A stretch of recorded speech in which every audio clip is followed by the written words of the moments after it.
Hello there, and welcome into another episode of the Cannabis Man podcast. Thank you so much for clicking on the show. I am your host, Don Kleppen. Wherever you are, whenever you might be listening to this, I really appreciate you checking out the show. If it's your first time here, welcome. This is a show where we're taking a journalistic look at all things cannabis. I'm a broadcaster in Chicago. I do news and traffic on the radio, and I've been a personal cannabis user for about 18 years. I leaned on it initially because it helped me get to sleep at night. I found it was a helpful tool to combat things like anxiety, nausea, or other stomach discomfort, and just all sorts of unpleasant feelings that sometimes come at the cost of living on this planet that we all share. And so almost 2 years ago now, I decided to start this podcast where I wanted to speak with experts in this field and do my own effort to try and normalize and destigmatize cannabis. Just kind of talk to people who are in the space and who've made the discovery that a lot of us have, which is to say that cannabis is something that brings a lot of quality of life improvements to our lives, and more people, as it's getting legalized across the U.S. and in countries around the world, are finding that cannabis is something that has a place in their lives more than some substances that are so normalized by society like alcohol. And so I think just having conversations with people who are making new products and services in the space, as well as researchers or doctors who are doing studies on the plant, trying to answer some of the questions we still have, or government leaders, policy leaders, people who are in offices that are responsible for setting up cannabis laws and establishing policies that are going to be the future for legal cannabis down the line. Bringing these conversations to you and just kind of talking about cannabis news and events, as well as bringing you some perspective about these developments and kind of chronicling this journey as we're moving toward legalization here. That's sort of the purpose behind this Cannabis Man podcast. I have one of those interviews for you coming up later this episode. I'm speaking with someone from Green Thumb Industries. You know them from the Rise dispensaries around Illinois, including the one in Mundelein, which is having a big party later today from when this episode's coming out, and I'll have all the information for you. It sounds like a great time. I've also got some news stories that I thought were worth bringing to your attention, as well as some other events that are coming up related to cannabis in or around Illinois, and I'll talk to you about what I've been smoking on and kind of what my experience has been like over the last week, and maybe get you some ideas of what cannabis products you want to stock up on for your weekend. If you would be so kind, please leave a rating or a review for this show, whatever platform you're listening to this podcast on, Spotify, Apple, iHeart, YouTube, whatever. Any of the podcast platforms, leave a rating or review if you like the show. If it's YouTube, go ahead and hit that like button, and do subscribe to the show. Scroll down into the description notes and hit that support the show link. Become a subscriber, and you'll get an email thanking you from me, as well as a shout out in the following episodes. And follow the show at C-Man Podcast on X and Instagram, the Cannabis Man Podcast on Facebook, or if you have any feedback for guests or questions for me or products that you think are worth trying, email host@cannabismanpodcast.com. Either way, seal up that joint, pack that bowl or the bong, and crack that drink. Whatever it is you got going, strap in for this episode of the Cannabis Man Podcast. Here we go.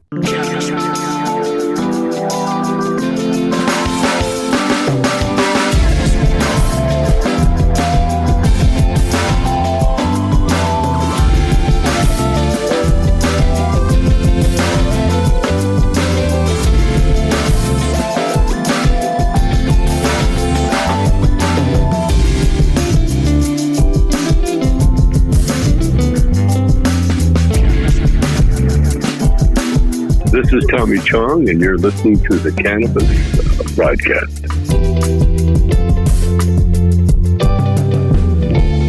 Alrighty, and we're into the show now. I've got my coffee going here. My wife went over to this local coffee shop, Metropolis Coffee Company on Granville in Edgewater here. They always have some really excellent brews. We always grab bags of coffee from there to bring home and just make more of, and they've got some good specials if you like lattes or espresso or whatever, as well as croissant and breakfast pastries, stuff like that. So she went ahead and got us some coffee and bagels and such. So I've got my Mocha Java right here. love combining coffee and cannabis whenever I have the opportunity to do that. Coffeenibus, perhaps. And what I've been smoking on a lot of this week was I was actually gifted some cannabis. A cousin of mine who lives on Maui, where my wife and I honeymooned, actually.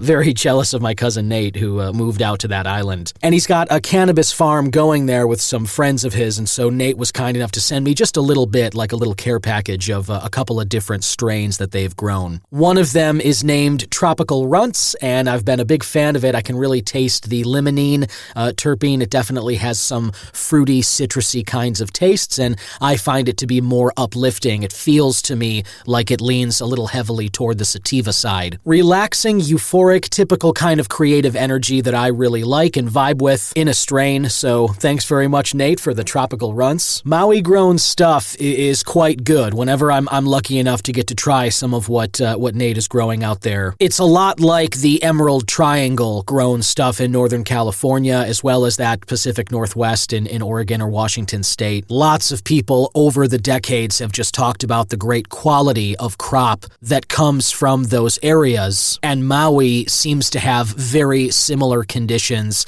and cranks out similar levels of quality product. I know Maui and the rest of Hawaii is just medical right now. They're very strict about their cannabis laws over there, but I know the governor is exploring potentially legalizing cannabis. I know most states are at least considering it, but I've heard that governor speak positively about the possibility. So that might be something coming down the line, and either way, if you ever have the chance to try some Hawaii or certainly Maui-grown cannabis, do yourself a favor and get on that. Even though it's medical only, one thing that's nice is they have an out-of-state patient portal where you can register with your in-state medical card. Like, I'm an Illinois med card holder, and when we were there on honeymoon, I was able to register as a medical patient from Illinois, and my registration from this state was active over there for the 2 weeks that we were there. And so I was able to go to some of their dispensaries and try some of their other products, and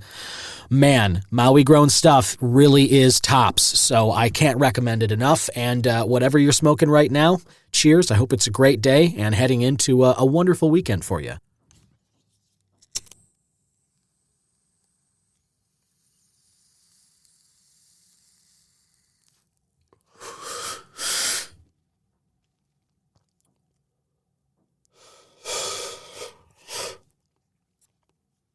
Wahoo! I'm actually smoking it out of my dugout, the little wooden container with the metal tube that looks kind of like a cigarette. You can usually catch me with this around Chicago. I've been bringing it downtown since I was at Columbia and stuff, and just kind of utilizing it wherever I can. And since cannabis has been legalized in Illinois, I know I am certainly not the only one to do that. Anybody who's walked in or around the city over the last couple of years has been able to smell that that's the truth. Now let's roll right into the News Joint Wrap, which is brought to you by IllinoisNewsJoint.com. Think of it as the joint you can hit for all your Illinois cannabis news and reviews. I went through a few big news stories last week. I just want to give you some highlights of what Jason Brown has been putting out on the site. There are events to talk about. Sour Diesel Group is ready to host 420 Illinois Festival. This is going to be at the Logan County Fairgrounds at Woodlawn Road in Lincoln on April 20th. It is going to be an open consumption event, which is always fun. Music acts, vendors, and more. They bill the event as Illinois 420 Festival as the ultimate gathering for all cannabis enthusiasts. Get ready for a day filled with dank vibes, groovy music, and good times. The scheduled music acts will be announced soon. One event to be excited about. Another one is the eve of the Eclipse Cannabis Carnival set for April 7th. This is one of two cannabis events being produced by Illinois News Joint Events. This is in collaboration with the city of Carbondale, and it's being billed as a masquerade and cosplay party, a free event to all adults 21 and older. This is running from 3 to 10 p.m. on April 7th of 2024. Complimentary cannabis bars, vendors, masquerade costume contests, games, and prizes. So you can get all the information you need about the eve of the Eclipse Cannabis Carnival there. Both of those sound really fun. Some really cool things coming up in April here. Several reviews lately, including Point Break by Nez, Salted Caramel Chocolates by Fully Baked, RSO and CBN Capsules by The Botanist, and Lusty Lady by Caviar, as well as an article outlining 6 steps for how to roll the prettiest joint at the party. You can find more information about all of those events, as well as news stories about cannabis in and around Illinois, all at IllinoisNewsJoint.com. Listener, my guest today is going to share some exciting news. There's a cool event coming up at the Rise location, that dispensary in Mundelein. You've heard me talk about them before. I actually visited that location for my bachelor party last year and was able to kind of lounge at that lounge and kind of hang out with my friends and smoke and consume some great cannabis products leading up to my wedding and all that. It was a great celebration. I had a great time there. And they actually have a wonderful, fun event, which should be another great time, coming up there today from when this episode is coming out. There is a band that has launched their own cannabis strain in partnership with Green Thumb Industries, which is the company behind the Rise dispensaries. And there's a meet and greet there and an opportunity to try some of this exclusive new strain, which came out of this partnership with the band. And here to talk about all of these is somebody who's been with GTI for 7 years. He's the Vice President of Strategic Initiatives and Partnerships, also known as the GTI guy. Listener, please welcome Armon Vakili. Welcome, Armon. Thanks for having me, Don. It's great to be here. Thank you. Really appreciate you taking the time. It is very exciting. I've talked on the show a lot about the Rise dispensaries. I am close enough to the Rise in Niles. My mom still lives in Morton Grove, and so I kind of am in that area, and I shop there whenever I can because they usually have good deals. As much as I love the Wrigleyville Sunnyside, which is closest to me, the Rise in Niles usually has great deals, and being able to hang out at that Mundelein location was a great time for me. I really enjoyed just the experience of being able to buy some products and lounge with friends and all of that. So just starting with you, what was it that kind of brought you into the cannabis space and working with Green Thumb? For sure. And I guess first off, let me say appreciate you for being a customer and for being an advocate up there. We love having you. Let me know next time you're up there. We definitely got to meet up. Oh, will do. Yeah, I love being the GTI guy. I'll make sure we make sure we treat you well up there. So for me, my quick introduction. Yeah, so I started Green Thumb back in 2017, and it just was kind of out of luck. I was finance professional at a couple different businesses before that, all in Chicago area, and wanted to continue to keep doing what I do in the finance department, which is how I got my first kind of position here at Green Thumb. And cannabis was kind of new, especially in Chicago, and so it piqued my interest, and here we are 7 years later. Right on. Yeah, that makes sense. It's cool that you came from the Chicago area. I know that opinions are mixed. I've got a lot of listeners who, like myself, are into supporting the Illinois companies. I always try and tell people to buy locally cannabis in Illinois to support the companies that came from here. But I know that some people, especially as we look at social equity components and whatnot, some people, they look differently on supporting stores that are operating in multiple states. These are the bigger companies like the Green Thumb Industries, for instance. But I love what has been going on at the Rise stores myself. I mentioned the deals that I get. I also like a lot of the brands. I've tried Rhythm. I like the dog walkers. I've mentioned those several times on the show. I love how convenient those short pre-rolls are. The Incredibles brands, Bebo, I think, and then there's the N Shine. I wanted to bring that up with you, Armon, because I don't hear enough credit for people associating the dispensary's Rise with the brand N Shine, like Rise and Shine. And I remember when I first saw these come out, and I was like, why isn't anybody giving some credit here? Because that's a great dovetail. It's a great tie-in between product and dispensary, Yeah, no, we appreciate you recognizing that. I think that's helpful to hear, and that's definitely the intent there. I think the moral of the story for us is like we love hearing this because we actually deeply care about what we're putting on the shelf from a brand perspective. I think what you mentioned earlier is it's not fully unwarranted, right? There is a lot of these kind of public or multi-state operators that some of the core thesis to what we're doing gets lost by them, right? At the end of the day, we're all about what's in that jar. like really good quality flower cannabis product that is enjoyable to smoke. Forget about everything else. Like that's kind of period right there. And I think a lot of that is because we're all, candidly pretty big consumers here, kind of from the top down. I don't know. I can only speak to our own company that way.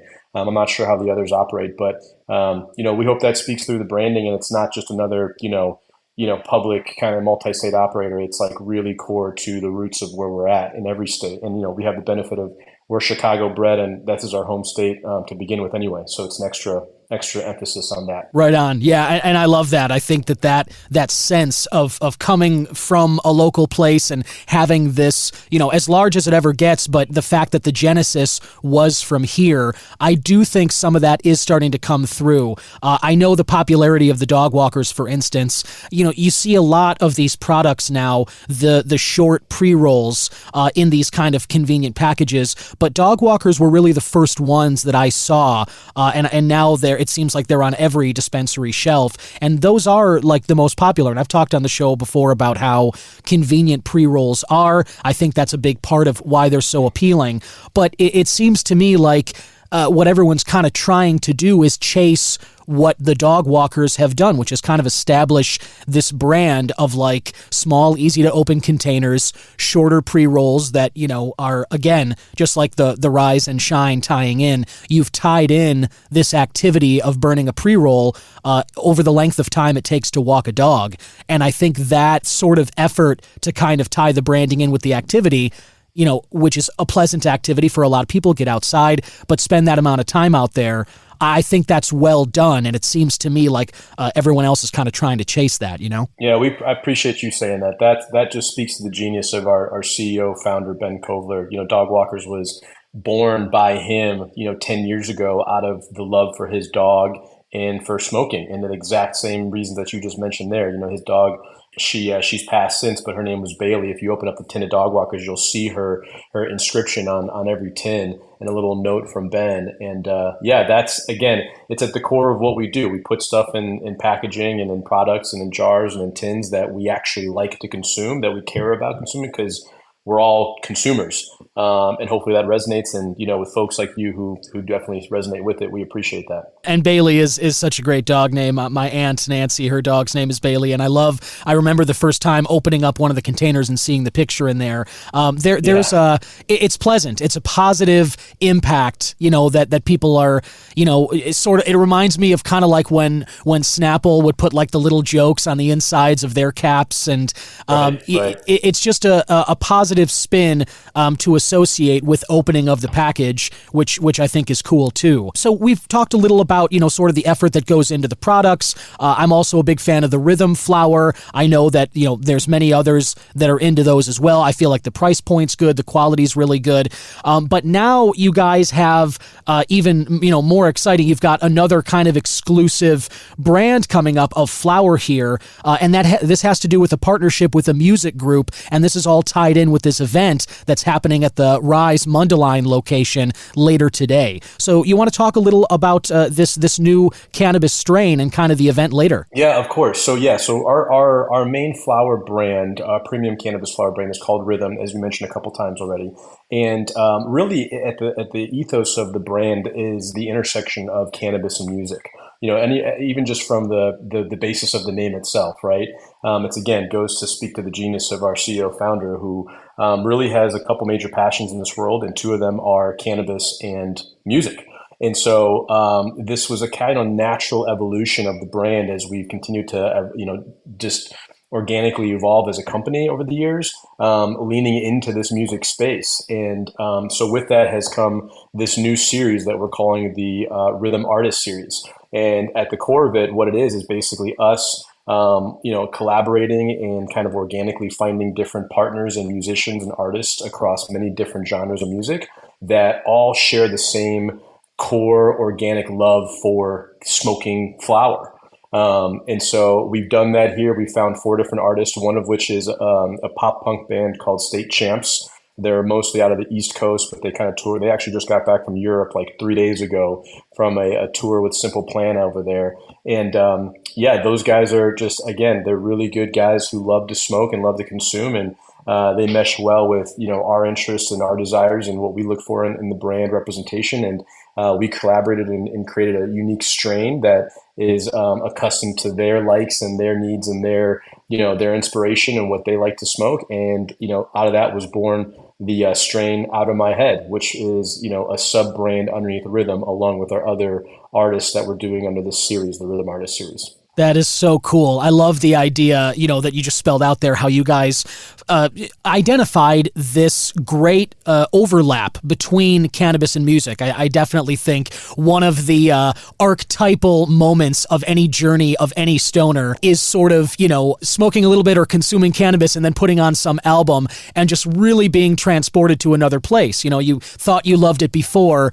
but all of a sudden you're just appreciating it on new levels. And that marriage of cannabis and music, as you said, it is very strong. And so I just think that this is another example, like the Rise and Shine kind of a really great tie-in that you guys have identified here between having musicians who have their own vibe with the music they create and the shows that they put on, and you are collaborating with them and you're bringing to people an exclusive cannabis strain, which, ideally I think tries to cultivate maybe a similar vibe. And you've done that here with the State Champs and this Out of My Head strain, which I guess it comes from a song off their new album, Kings of the New Age, which is really cool. I mean, all of this kind of being able to have a song title that maybe people, nowadays who might try this Out of My Head strain, who might smoke the flower, they really like it.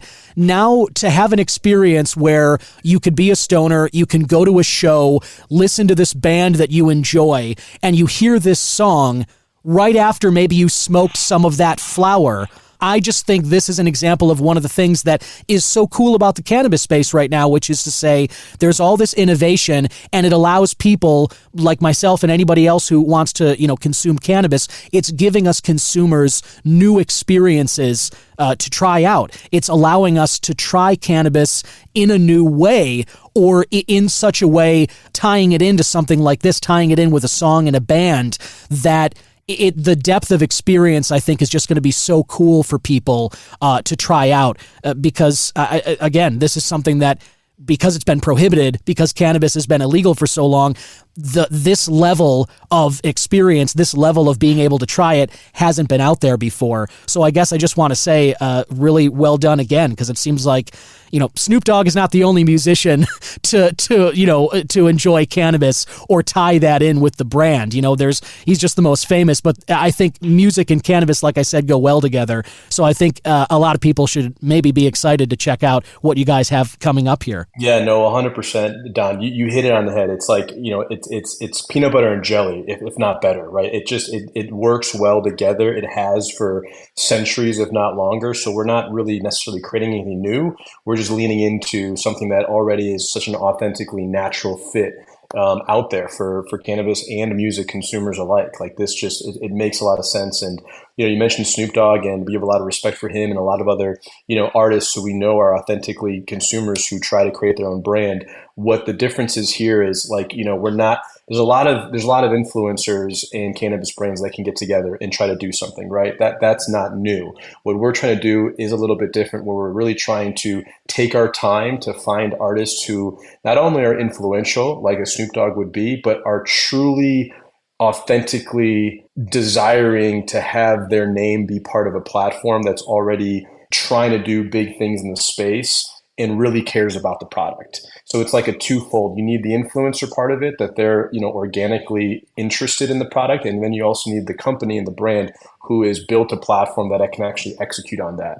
And we think this Rhythm Artist series is the perfect combination of that. Yeah, it sounds like it to me. And I think, you touched on something that's crucial. I think, all marketers are chasing it, but it's the thing that really cuts through all the noise, which is authenticity, and that part of it. And I think, you guys are on the right track here in identifying which musicians you're collaborating with and kind of the right people to create these products and experiences from the ground up. And, as you were just kind of touching on, not really just necessarily glomming on to an influencer that's already out there, but basically building something up from the ground with people who maybe don't have, such a large crowd already understanding where they're coming from, or even if they do, but that authenticity is really the most important thing. And it sounds like, you guys are on the right track with that. So listener, if you're interested, the Rise and Mundelein is at 1325 Armour Boulevard, and this meet and greet is running from 2 to 4 p.m. later today. The store's open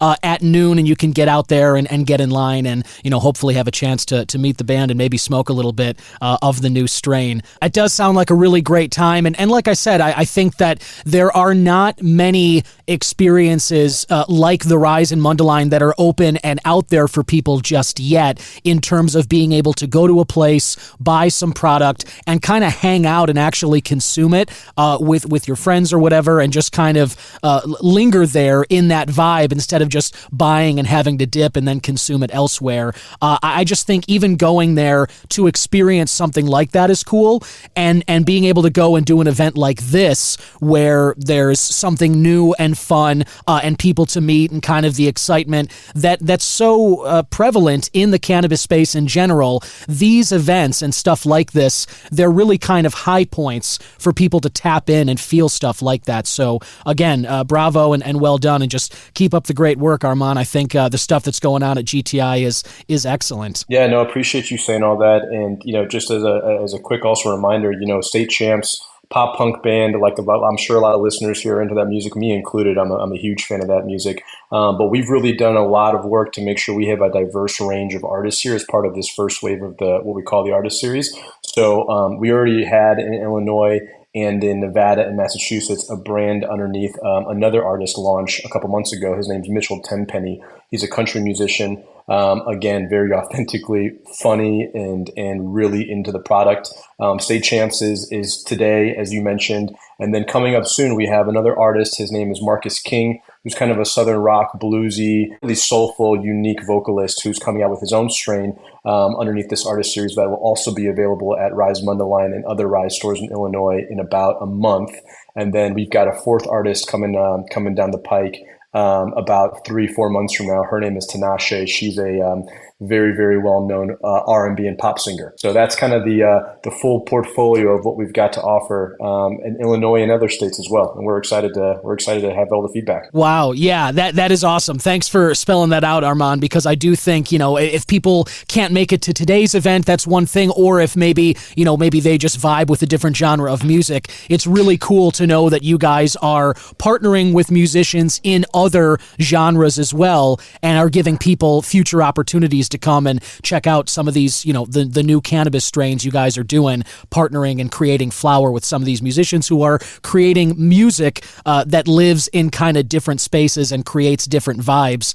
Again, I think this is really, really cool. And it sounds like the kinds of innovation that are happening at GTI, it seems to me like you guys are kind of looking at the right places, which is to say it's not just about like a money grab in terms of what product can we create that's going to make people, flock to dispensaries. But it seems to me like it's more about you guys are creating a vibe with the products and the partnerships with either people creating them or, like you say, kind of these musicians who create a vibe in their own way, but it works really well with the cannabis products that Green Thumb is creating.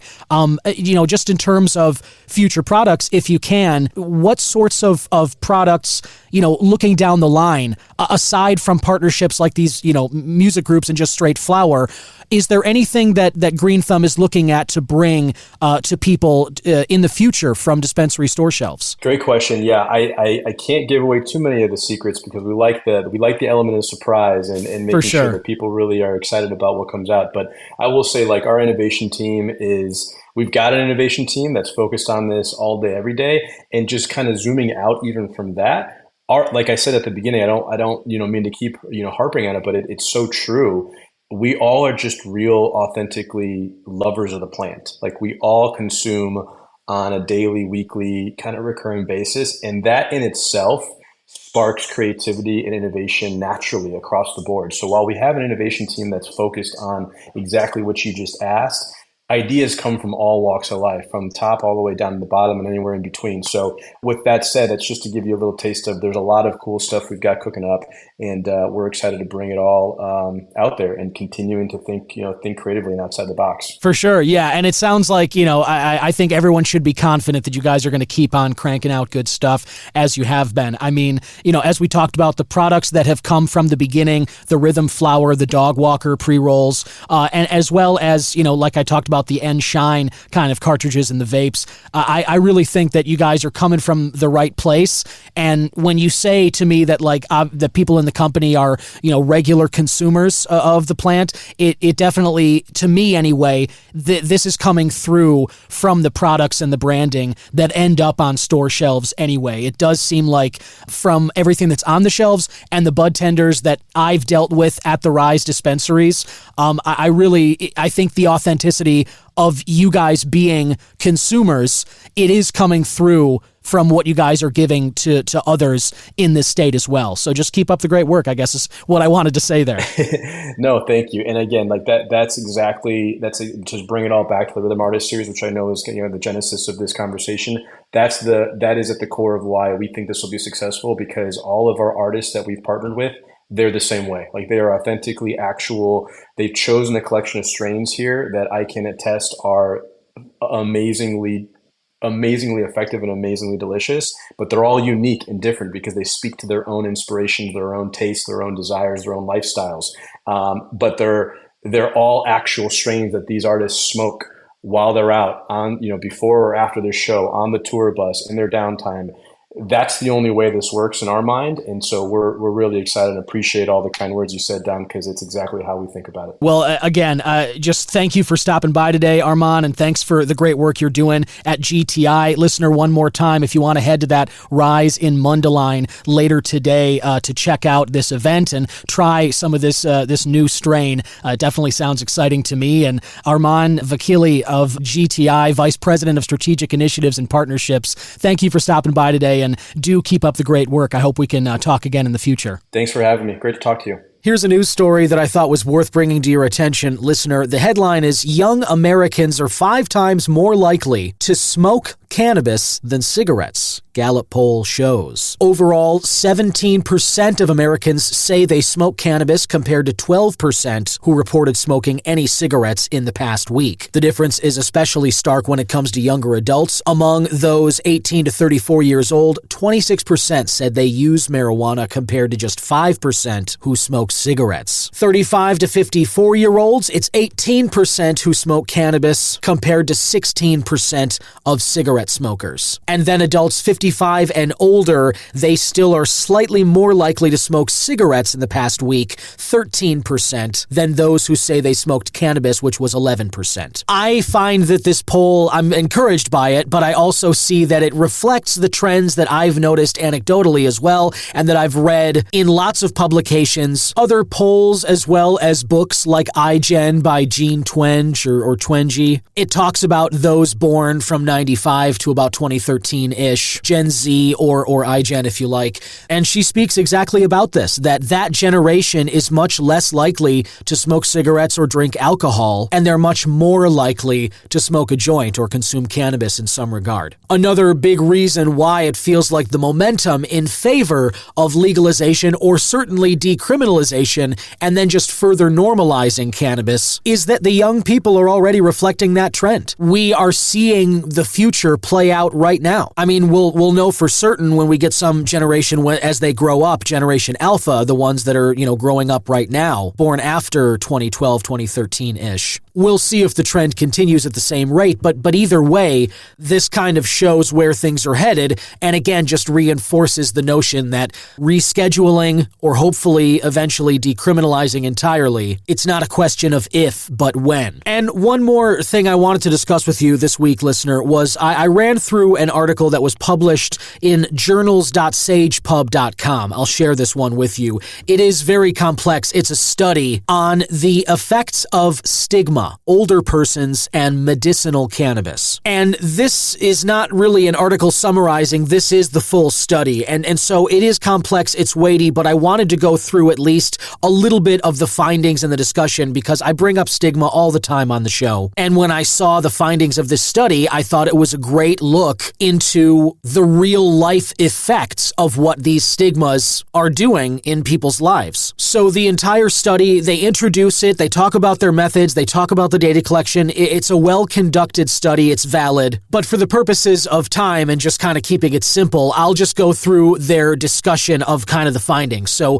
one of their key findings was that older adults' past experiences with cannabis as an illicit substance and the enduring stigma associated with it contribute to many believing they may be judged for consuming cannabis, even if it is for medicinal purposes. To manage stigma, participants concealed, reframed, and refocused their consumption, as well as proselytized to others, try and convert them to their system of beliefs about the benefits of medicinal cannabis. Most participants demonstrated or hinted at stigma regardless of whether they were a long-time cannabis consumer or had started consuming as an older person. Although there was variation in descriptions of stigma among participants, those who had consumed cannabis throughout their lives and those who had consumed as a youth were more likely to express the desire to conceal their consumption. Another key finding was that many participants were reluctant to disclose their medicinal cannabis consumption to their healthcare professionals, and those who did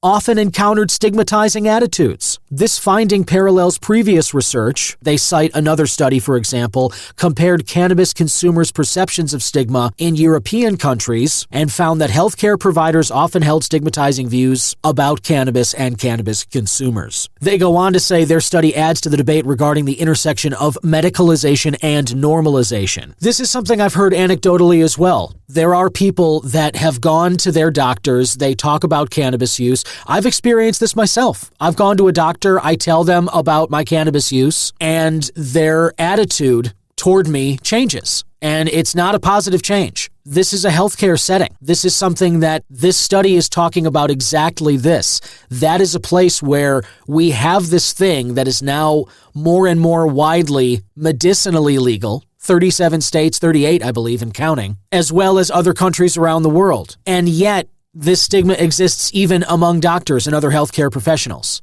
So while the substance gets legalized medically or recreationally in some cases, but at least in the states where it's only medical, people are still going to their doctors, and their doctors are still kind of pushing back and reflecting the same old attitudes, the same old stigma, and that's just recycling and refueling this problem. They go on in more detail about those findings and the discussions surrounding them, but I scroll down to the implications portion of this, and I'll read just a bit. Understanding older adults' stigma management behavior related to medicinal cannabis will help to inform knowledge products and provide guidance to healthcare professionals in their conversations with this population. The frequent occurrence of older adults being discouraged from consuming cannabis by a healthcare provider or their provider being unknowledgeable is problematic. They're finding that longtime cannabis consumers were less likely to disclose their use to healthcare providers suggests the importance of healthcare professionals inquiring about possible use in a non-judgmental manner. Now, this next line, I want to preface this by saying this is what scientists do.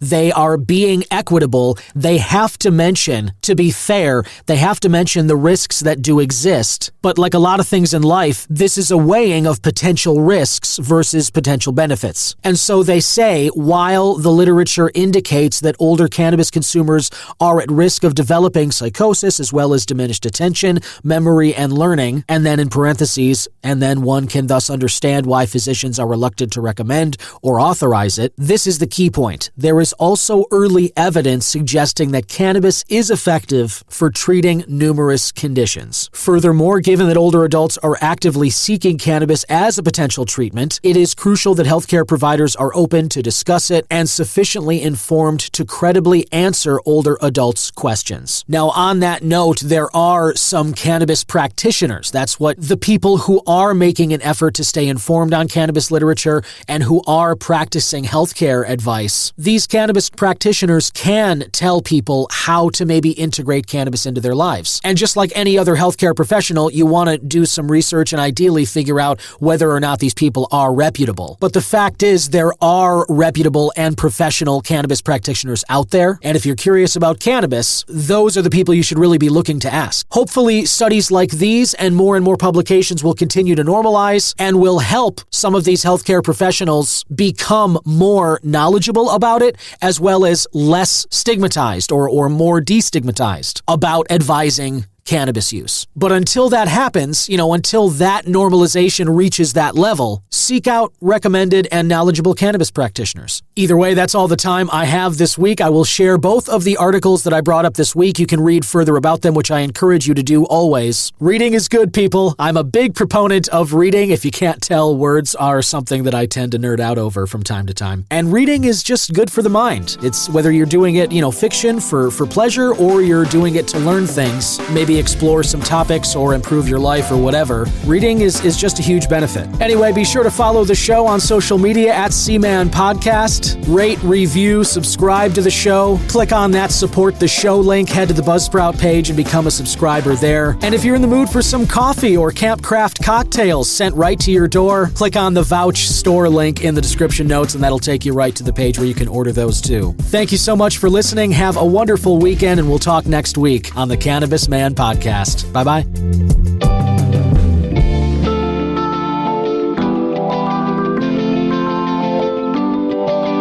Cannabis Man is 100% originally crafted by myself, Don Kleppen. Original theme music written and composed by Yusu Kim, aka Goodson.